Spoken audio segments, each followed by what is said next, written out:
Dari kecil, saya sering banget dibully. Kesel. Apa sih yang salah dengan diri saya? Kalimat itu diucapkan klien saya dalam sesi konseling psikologi. Bagaimana dengan kamu? Apakah kamu memiliki pengalaman yang sama? Sering dibully? Dibully sejak kecil? Kalau mengingat peristiwa itu, kamu jadi merasa kesal, marah, jengkel, atau pengen membalas.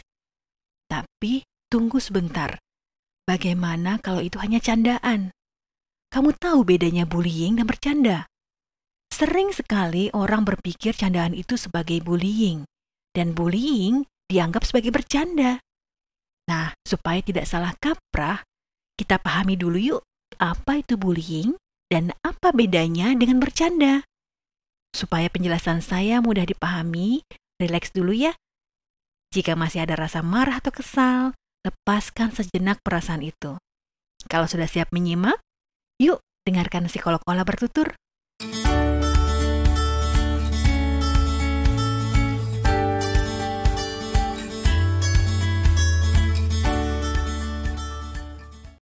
Menurut American Psychologist Association, sebuah asosiasi psikolog di Amerika, bullying atau perundungan merupakan bentuk perilaku agresif di mana seseorang dengan sengaja dan berulang kali menyebabkan cedera atau ketidaknyamanan pada orang lain.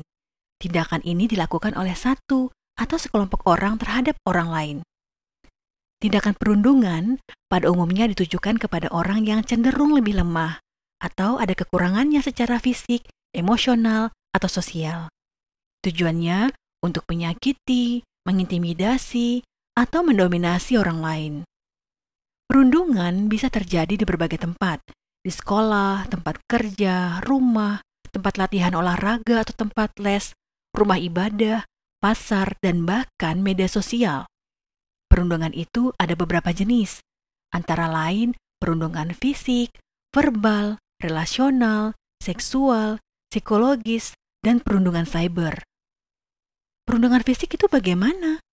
Perundungan fisik melibatkan penggunaan kekerasan fisik atau tindakan agresif, seperti pukulan, tendangan, dorongan, atau merusak barang milik orang lain. Kemudian ada perundungan verbal. Perundungan verbal melibatkan penggunaan kata-kata yang kasar, berisi penghinaan, ejekan, olok-olok, atau ancaman secara lisan untuk menyakiti atau merendahkan orang lain.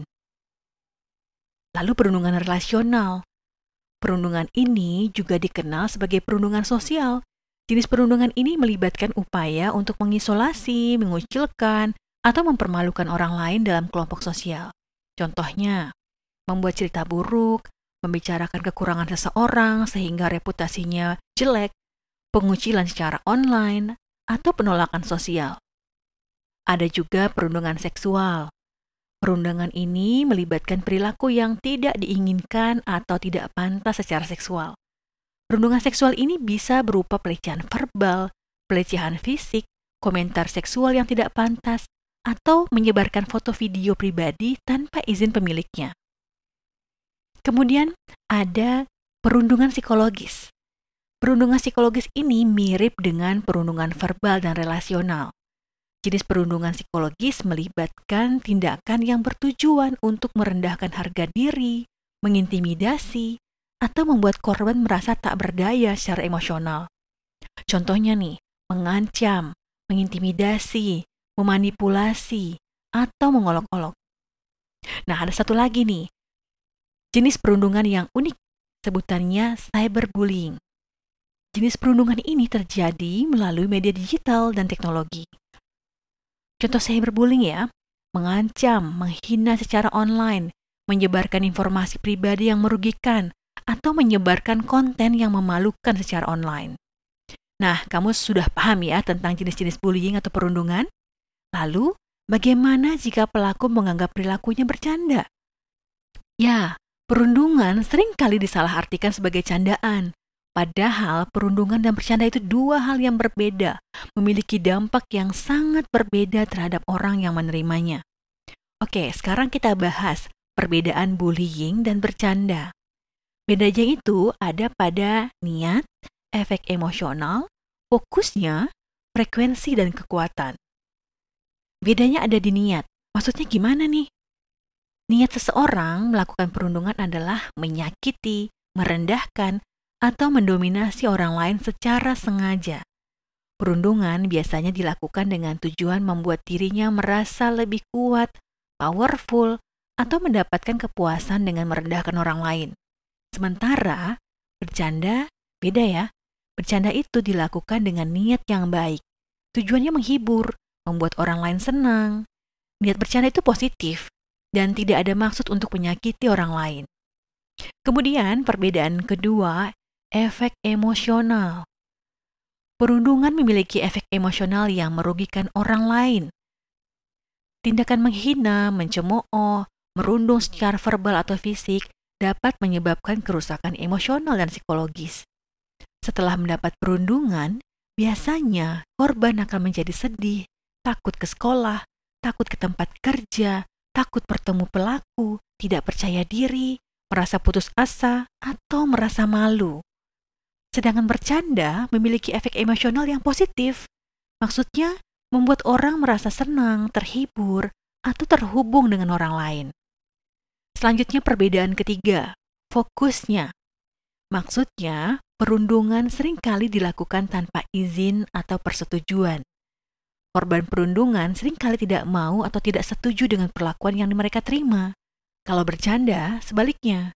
Biasanya dilakukan dalam konteks persetujuan dan kesepakatan bersama. Orang yang menerima candaan biasanya mengizinkan atau menyetujui tindakan tersebut. Perbedaan keempat yaitu frekuensi dan kekuatan. Maksudnya, perundungan biasanya terjadi secara berulang dan memiliki kekuatan yang lebih kuat dalam merendahkan atau menyakiti orang lain. Sedangkan bercanda terjadi dalam jumlah yang sedikit dan memiliki kekuatan yang lebih ringan. Bercanda biasanya dilakukan dalam batas-batas yang dapat diterima dan tidak dimaksudkan untuk merusak hubungan atau merugikan orang lain. Nah, sekarang kamu jadi tahu ya bedanya perundungan dan bercanda. Memang, batas antara perundungan dan bercanda bisa kabur. Beberapa tindakan yang awalnya dimaksudkan sebagai bercanda dapat berubah menjadi perundungan jika menyakiti atau merendahkan orang lain dengan sengaja. Oleh karena itu, kita semua perlu berhati-hati dalam berbicara dan berperilaku. Perhatikan juga perasaan orang lain dalam berinteraksi dan berkomunikasi dengan mereka. Bila kamu ternyata dibuli, berjuanglah untuk lepas dari pembulian itu. Dan bila kamu mendapat candaan, perbaiki konsep dirimu menjadi lebih positif supaya tidak mudah down dengan candaan teman-temanmu. Semoga menjadi pribadi yang lebih baik dan berkembang.